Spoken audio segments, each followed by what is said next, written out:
नईम खालिद लोधी साहब, इस सवाल मैं आपकी तरफ लेकर आता हूँ कि इस वक्त जो अफगानिस्तान में फ़ौजी इनखला का ऐलान हुआ है, तालिबान उसको अपनी जीत के तौर पर ले रहे हैं। पाकिस्तान भी ये कह रहा है कि पाकिस्तान ने तालिबान को राज़ी किया था मुज़ाकरात के लिए। भी सूरत हाल इस वक्त आगे चलकर आपको मज़ीद ख़राब होती दिखाई दे रही है? ये देखें, सूरत हाल मेरे तजज़िये के मुताबिक बेहतरी की तरफ जाने वाली है। अच्छा, पहला स्टेप जो पीस और स्टेबिलिटी का है वो ये है कि काबिज़ फ़ौजें उस मुल्क से निकलें, जो कि पहला स्टेप हो रहा है। और लेकिन वो हमें डराए जा रहे हैं कि अगर आपने हमारा इन्फ्लुएंस यहाँ ना रहने दिया और हमें यहाँ इर्द गिर्द अपने बेसेस ना दिए तो ये एक बहुत बड़ा यहाँ पर मसला पैदा हो जाएगा। और बार बार हमें याद कराया जाता है कि 20 साल पहले ऐसे हुआ था। भाई 20 साल पहले रूस चला गया, अमेरिका चला गया तो वाकई वैक्यूम था। तो अब तो सब इंतज़ार कर रहे हैं कि अमेरिका जाए।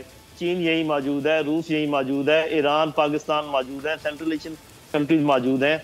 तो वो पहले वाला मामला कैसे होगा, ये डराया जा रहा है। और इसी डरने का एक हिस्सा शाताना ये है कि आजकल आपने देखा होगा पिछले एक हफ्ते से बेशुमार धमाके और बहुत सारी शातें पाकिस्तान में हो रही हैं।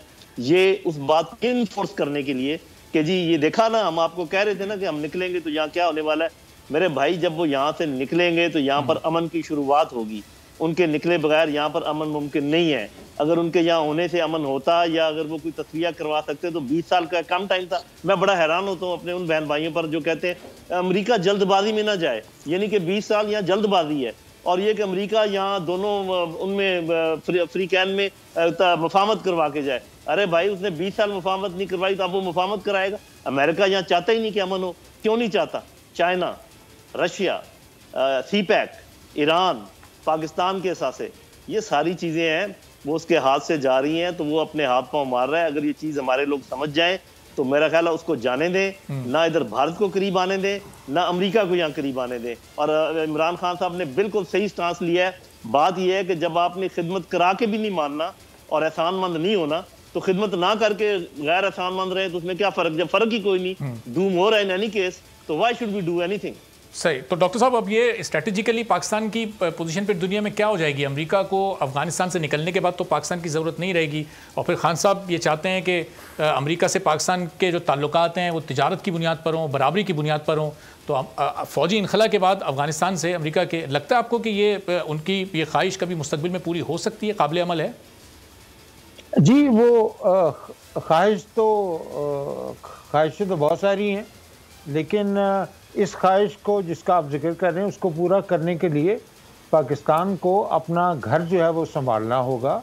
और उस घर के संभालने के साथ साथ पाकिस्तान को नेबर्स के साथ, अगर इंडिया को आप एक तरफ रखते हैं क्योंकि उसके साथ तो डील करना हमारे लिए वैसे ही बहुत बड़ा सिक्योरिटी चैलेंज है, उसके साथ हमें कोशिश ये करनी चाहिए कि इस इलाके के अंदर वो एक अमन की फ़ज़ा पैदा हो। और जिसके लिए अमेरिका का, मैं लोधी साहब की बात से बिल्कुल अग्री करता हूं कि उसके लिए अमेरिका की फ़ौजों की वापसी और उनका इनखला, कंप्लीट विड्रॉल ऑफ ट्रूप्स जो है वो बड़ा ज़रूरी है। और आज ही जो अमेरिका से इतलात आ रही हैं कि वहाँ पे उनके जो एंथनी ब्लिंकन हैं, उन्होंने कहा है कि 560 के करीब फ़ौजी जो हैं वो अफ़गानिस्तान के अंदर मौजूद रहेंगे।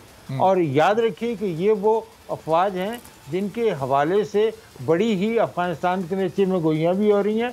और ये इस खिदशे का ज़ाहिर किया जा रहा है कि ये अफवाज जो हैं वो मिल के जो अमेरिका के जो ब्लैक वाटर के या जो उनके जो प्राइवेट जो फ़ौजी हैं, जो प्राइवेट जो उनके सिक्योरिटी ऑफिशियल्स हैं, उनके साथ मिलके ये अफ़गानिस्तान को कभी भी छोड़ के नहीं जाएंगे।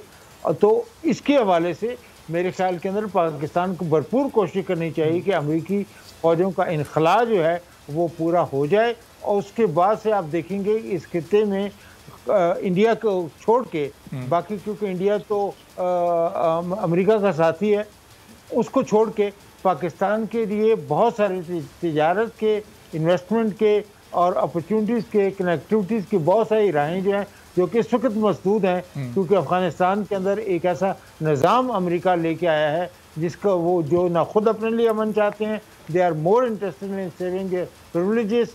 और उसके बारे से जब ये लोग सीन से गायब होंगे तो फिर मेरे ख्याल के अंदर अफ़गानिस्तान के अंदर आप देखेंगे कि अफ़गानिस्तान की जो सॉवरेंटी अगर बहाल होगी।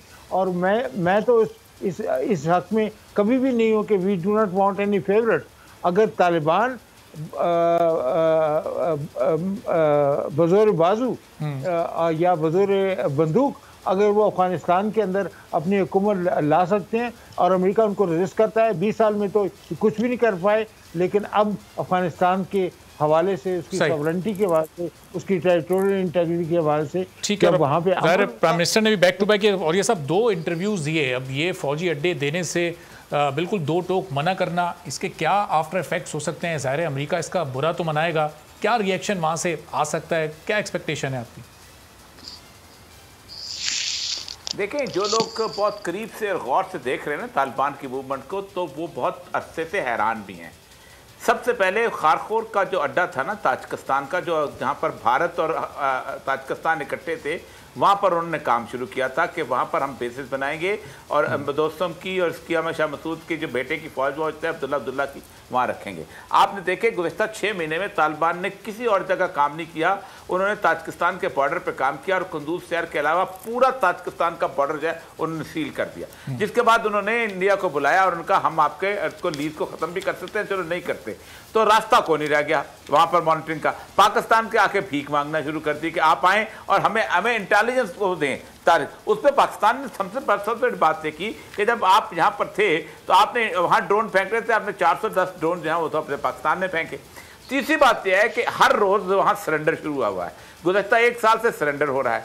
आप मुझे ये बताइए कि जिस वक्त रूस वहाँ से छोड़ के गया था तो उसका मुजद्ददी आया था अप्रैल 1992 में, जब आया था अप्रैल में और जून में वो चला गया था। तो उसके बाद 2 साल जो ख़राब रहे, तो जिस वक्त 11 नवंबर 1994 में तालिबान ने स्पिन बुलदक फतह किया है, तो 6 महीने के अंदर हर चीज़ सरेंडर हुई थी और उन्होंने अमन कायम किया था। गुज़श्ता तकरीबन 14 साल के बाद 4 साल अमन के रहे थे। उसको कोई हुकूमत नहीं मानती थी, पाकिस्तान, अपना सऊदी अरेबिया, और उसने माना था। उसके बावजूद इकोनॉमिक सर्वाइवल तक उनकी हो गई थी और उसको उन्होंने सबूत करके दिखाया था कि पॉपी हम ख़त्म कर सकते हैं, 0 पे लेके आ सकते हैं, असला हम लोगों से वापस ले सकते हैं। और उन्होंने अमन कायम किया। वो they are capable of doing this. और बड़ी सच्ची बात की है कि अगर हमारे फेवरेट होने चाहिए, क्योंकि वो उनके खिलाफ इंडिया महाज बनाता है थ्रू ताजिक्स और उज़्बेक्स, तो अगर वो हमारे फेवरेट नहीं होंगे तो फिर हमारा और कौन फेवरेट होगा? और पाकिस्तान के लिए तो लैंड ऑफ अपॉर्चुनिटीज है। 70% ठेके इस वक्त चाइना के पास हैं और आपको पता है कि 70% ठेकों में हुआ यह था कि अमेरिका में बहस चल रही थी कि we are paying for the security of the Chinese companies. 20,000 दरखास्तें 12 जून तक अमेरिका पहुंच चुकी हैं उन लोगों की कि जो यहाँ पर उनके वो थे, मुतरज्जम थे, गनमैन थे, ये थे। और 12 जून को कांग्रेस में बहस हुई है, ब्लिंकन को बुला के कहा गया, look cock is running and the Taliban are moving toward Afghanistan. इन लोगों को क्या करोगे? वो जो हमारे तरह के शकील अफरीदी है ना वहां के, उनको लेके खौफ है अमेरिका के उनके अंदर। अच्छा, मूवमेंट शुरू हो गई हुई है, हर चीज वहां अमन आने वाला है और उस अमन को खुशामदीद कहना चाहिए पाकिस्तान को और अपने अड्डे नहीं देने चाहिए किसी तौर पर। बिल्कुल। तो प्राइम मिनिस्टर का बड़ा दोस्त है, प्राइम मिनिस्टर ने लिया।